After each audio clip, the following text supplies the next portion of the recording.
Hi guys, good morning. Magbabacuum tayo ngayon kaya maaga-aga pa naman. Isahan ko na pag-vacuum. At ngayong araw na to guys ay magbabacuum tayo dahil po mag-iisang linggo na tayo ngayon sa admin. At magbo-voice over na naman tayo ulit. At pasensya na kayo guys sa aking voice over kasi kakagaling ko lang po sa trangkaso, medyo hindi pa okay yung boses ko. At dito inaayos ko na po ang vacuum kasi uumpisahan ko na. Medyo nahihirapan lang po kasi ako guys, naghanap pa po ako ng extension.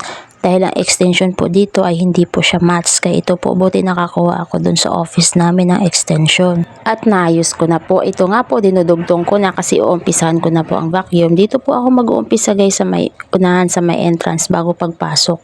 Kasi po papunta doon sa may conference room, papunta po doon sa loob.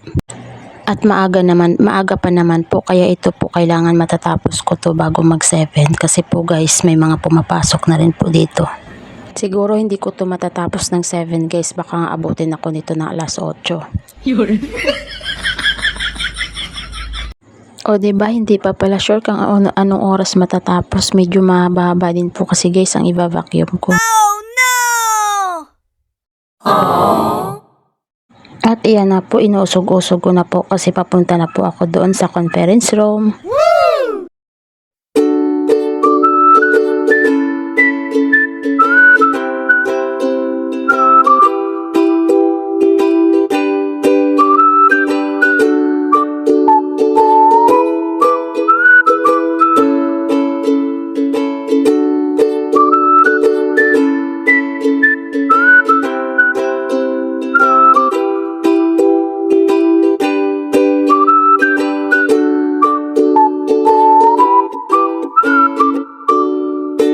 At dahil medyo ngalay na po tayo guys, iba na naman po ang posisyon natin.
At ayun, tatayo na naman po tayo. Diba nakakaluka guys, ngalay kasi po madali mga ngalay.